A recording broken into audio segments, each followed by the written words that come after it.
गौंड समाज महासभा के भाई BS परसेती जी और इस कार्यक्रम की अध्यक्षता करने वाले गंगा सिंह परस्ते जी, हमारे विशेष आयोजक कार्यक्रम प्रभारी कमल सिंह मरकाम जी, फूल सिंह टेकाम जी और सभी हमारे जिलाध्यक्ष जो भी इस कार्यक्रम में शामिल हुए, बड़ी संख्या में सरकारी कर्मचारी, अधिकारी, माताएं, बहनें, युवा साथी, सभी को मेरी ओर से जय सेवा, जय बड़ादेव सभी साथियों। आज बहुत सारे वक्ताओं ने इस बारे में बात की कि हम वीरांगना दुर्गावती का 495 बलिदान दिवस मना रहे हैं। सच है कि आज इस वीरांगना को हम याद कर रहे हैं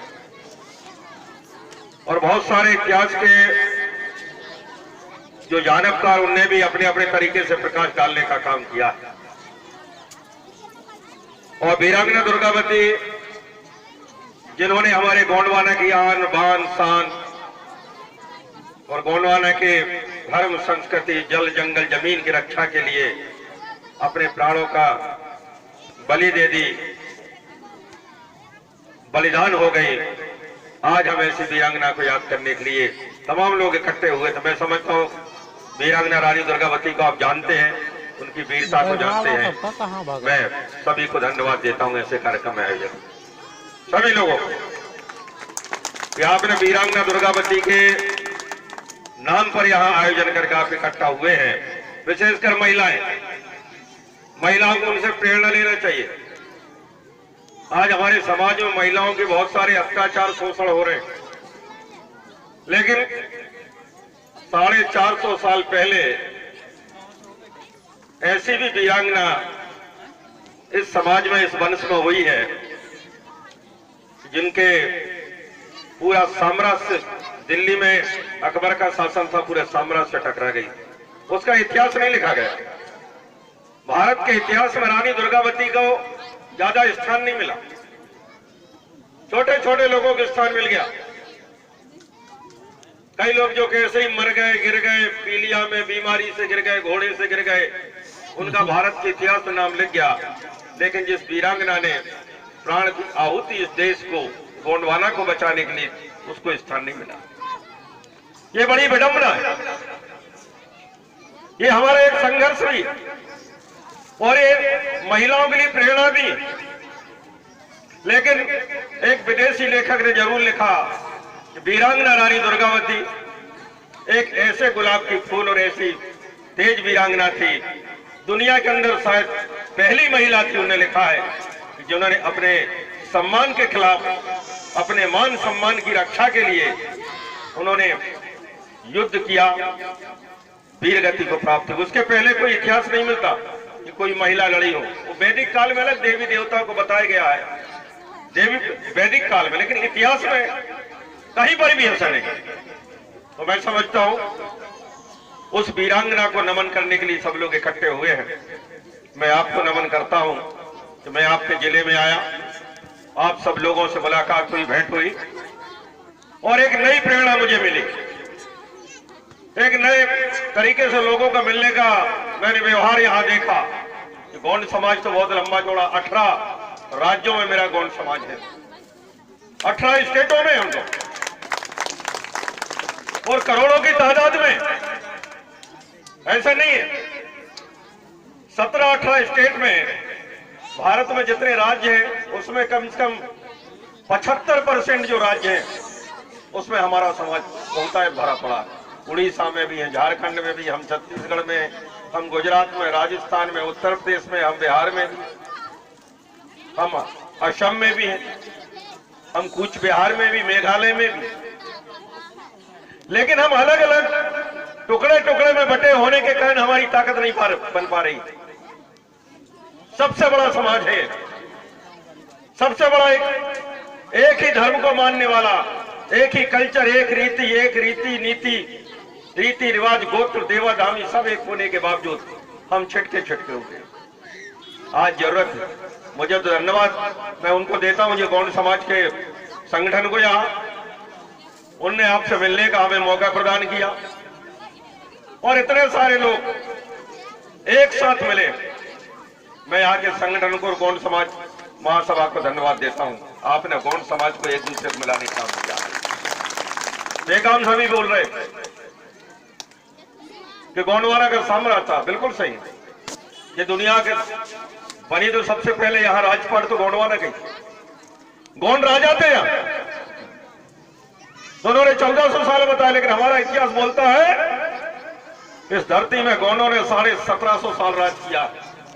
कितना? 1750 साल गोंडों ने राज किया। इसमें सोने के सिक्के चलाए हमारे लोगों ने, और कोई छोटे मोटा सोने का सिक्का नहीं, 2 तोले का सोने का सिक्का चलाए। आज भी अगर वो सोने का सिक्का आपको देखना है, कलकत्ता के विक्टोरिया मेमोरियल जो आपका संग्रहालय है, उसमें जाइए आप, गोंडवाना के सोने के सिक्के वहां पर रखे हैं। और छिंदवाड़ा और नागपुर में कहीं देखना हो तो हमारे राजा बख्त बुलंद शाह जो देवगढ़ के शासक थे छिंदवाड़ा में, और जिन्होंने नागपुर बसाया, महाराष्ट्र को बसाया, नागपुर को राजधानी बनाया था, उनके जमाने के सोने के सिक्के अभी नागपुर में देखने के लिए मिल जाएंगे आपको। ये हमारा इतिहास है कि हमारे बड़े बड़े सूरवीर योद्धा, बड़े बड़े लड़ाकू लोग, महारानियां, रानियां, वीरांगनाएं, पटरानियां, राजकुमारियां, लड़ाकू लोग जो योद्धा, ये गोंड वंश में पैदा हुए, गोंड समाज में पैदा हुए, लड़े मरे। जितनी भी लड़ाइयां हुई आपके देश के अंदर, जब जब भी देश में आक्रमण हुआ, चाहे मुगलों ने आक्रमण किया हो, पुर्तगालियों ने किया हो, रूसियों ने किया हो, अंग्रेजों ने किया हो, प्रथम पंक्ति में लड़ने वाला, खून बहाने वाला कोई व्यक्ति, आदमी था, मेरे गोंड समाज का वीर सिपाही था, जिसने खून बहाया है। आजादी में भी सबसे पहले लड़ने वाले ये लोग थे। आपने आजादी की लड़ाई की सारी कहानी स्क्रिप्ट पढ़ा होगा, इतिहास पढ़ा होगा। 1857 में भारत की आजादी की क्रांति चालू हुई। 1857 में, जिसे कहते हैं मंगल पांडे के द्वारा क्रांति चालू हुई बैरकपुर की छावनी से। लेकिन भारत के इतिहास ही नहीं, आप जाके देखिए, पूरा इतिहास आप पढ़ोगे, ये आपके नरसिंहपुर जिले के राजा डीलन शाह, और 1842 में उन्होंने पहली क्रांति चालू कर दी थी। और भारत का इतिहास बोलता है 1857। अरे लड़ने वाले तो हमारे लोग थे।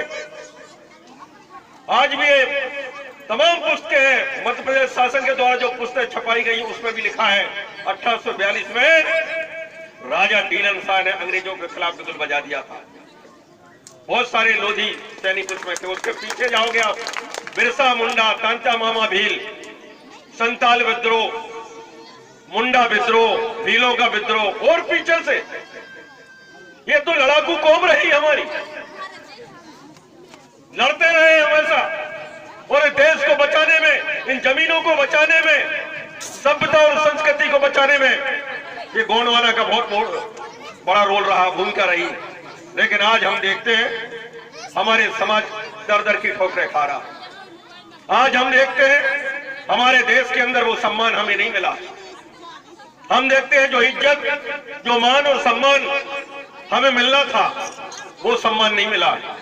और ये लड़ाई हमारी उस मान सम्मान को पाने की। आज अगर हम अपना खर्च करके यहां दौड़ कर आए, इसका मतलब नहीं कि हमें कोई आपसे वोट लेना और चुनाव लड़ना। हम तो लड़ना तो वहां लड़े हैं जहां भी लड़ना, नहीं लड़ना नहीं लड़े। लेकिन ये हक और अधिकार की लड़ाई में आपको खड़ा करने के लिए आए हम कि आजादी के बाद जो हक हमें मिलना था, आजादी के बाद जो हमें मान मिलना था, वो हमें नहीं मिला। पंजाबियों को पंजाब मिल गया, गुजरातियों को गुजरात मिल गया, बिहारियों को बिहार मिल गया, मराठी बोलने वालों को महाराष्ट्र मिल गया, राजपूतों को राजस्थान मिल गया। हमारा गोंडवाना कहाँ है? हमारा गोंडवाना कहाँ है? हमें हमारा गोंडवाना राज्य नहीं मिला, हमें गोंडवाना का सम्मान नहीं मिला, हमारी धर्म और संस्कृति को मान्यता नहीं मिली। हमें जो भारत के संविधान के अंदर जो धाराएं हैं, जो हक दिया गया है, जो अनुसूची है, जो शेड्यूल्स है, उस शेड्यूल के आधार पर हमको हक नहीं मिला। चाहे वो जल का हो, जंगल का हो या जमीन का हो, चाहे हमारे धर्म का हो भाषा का हो या संस्कृति का हो, चाहे वो रोजगार का हो। आजादी के बाद सबको तो मिल गया, बड़े बड़े लोगों को कारखाने मिले, फैक्ट्री मिली, पेट्रोल पंप मिले, बड़ी बड़ी दुकानें मिली, बहुत रोजगार मिले। हमारे लोगों को क्या मिला?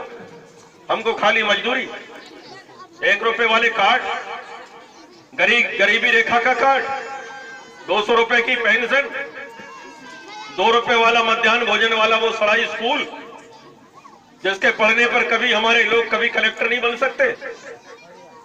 ऐसे मरे हुए स्कूल जहां पे केवल रोटी खाने के लिए बच्चा जा रहा है, उसकी गरीबियत का मजाक उड़ाया गया। हमारे लोगों को छोटी छोटी योजनाओं पर लाद कर आपको चिड़िए और आपके कीड़े मकोड़े की जीवन यापन करने के लिए आपको छोड़ा गया। वो खाएं बड़े मलाई और हम लोग 1 रुपए किलो का चावल, हमारा बच्चा 2 रोटी खाने वो स्कूल पे जाए और उनका पढ़े बड़े स्कूलों पे, ये हमें मंजूर नहीं और इसलिए हमने ये लड़ाई चालू किया। ये हमें मंजूर नहीं है। ये देश के असली मालिक है हम लोग, इस देश के मूल निवासी हैं, ये भारत के रियल ऑनर्स ऑफ इंडिया। हम भारत के असली नागरिक हैं, हम मालिक हैं यहाँ के। लेकिन मालिकों को देखिए कैसा बना दिया गया, मालिक कैसे कमजोर हो गए। मालिकों को कभी बताया नहीं गया, भारत का संविधान स्कूल में पढ़ाया नहीं गया, मालिकों को इतिहास नहीं बताया गया। अरे हमारा दुर्गावती का इतिहास अगर 20 साल पहले पढ़ाया गया होता स्कूलों में, ये सामने हजारों दुर्गावती बैठी होती यहाँ तलवार लेकर मैदान में। हमारे लोगों को 50 साल पहले से अगर राजा शंकर साहब, रघुनाथ साहब, राजा प्रवीण चंद्र भंजदेव, बिरसा मुंडा, सत्य मामा भील का इतिहास अगर पढ़ाया जाता, हमारे ये युवा लोग सीना तान कर घूमते मैदान में, उनको डर नहीं होता। हमको तो कह दिया अरे ये गरीब लोग, ये पिछड़े लोग हैं, ये कमजोर लोग हैं, इनकी मां बहनों का कोई सम्मान नहीं। और हमको गरीब और पिछड़ा, आदिवासी, वनवासी, हरिजन, गिरिजन, दुनिया भर का जंगली, दलित, ये कहकर हमको संबोधित करते रहे और हमने भी मान लिया। पीढ़ी दर पीढ़ी ये बीमारी हमारे बीच में लगती है। हमने सबने सोचा है कि हमारे इतिहास को हम खुद लिखेंगे। आइए सब हम लोग अपने समाज का इतिहास खुद लिखेंगे। हमारे जितने महापुरुष हैं जिन्होंने समाज के लिए, देश के लिए अपनी कुर्बानियां दी हैं, हम उनकी चाहे पुण्यतिथि हो